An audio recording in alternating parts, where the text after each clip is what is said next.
एक मिनिटामध्ये मी तुम्हाला सांगतो की बाबासाहेब आंबेडकर किती मोठ्या उंचीवरचं व्यक्तिमत्व आहे। या देशामध्ये जेवढे कुणी अर्थतज्ञ आहेत त्या सगळ्या अर्थतज्ञांना एका अर्थतज्ञाचा अभ्यास केल्याशिवाय पुढे जाता येत नाही। तो अर्थतज्ञ म्हणजे डॉक्टर बाबासाहेब आंबेडकर।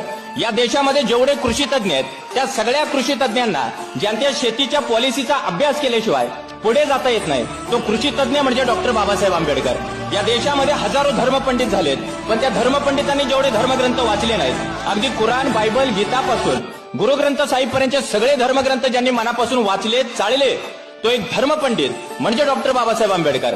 एवढंच नाही, या देशामध्ये 6,500 जाती आहेत, हजारो प्रकारच्या पोट जाती आहेत, पण मराठ्याला मराठ्याचा, धनगर बांधवाला धनगराचा किंवा मातंगाला मातंगाचा, आदिवासीला आदिवासीचा जेवढा अभ्यास नसेल तेवढा सगळ्या जातींचा बारकाईने अभ्यास केलेला माणूस जर कोण असेल तर तो माणूस म्हणजे डॉक्टर बाबासाहेब आंबेडकर आहेत। म्हणजे हे एवढ्या उंचीवरचं व्यक्तिमत्व आहे। ऑक्सफर्ड युनिव्हर्सिटीनं सुद्धा जे घडवणाऱ्या 100 अलौकिक लोकांची यादी जाहीर केली आणि त्याच्यामध्ये पहिल्या क्रमांकावर तथागत सिद्धार्थ गौतम बुद्ध, दुसऱ्या क्रमांकावर वर्धमान महावीर, तिसऱ्या क्रमांकावर चक्रवर्ती सम्राट अशोक आणि चौथ्या क्रमांकावर नाव होतं डॉक्टर बाबासाहेब आंबेडकरांचं।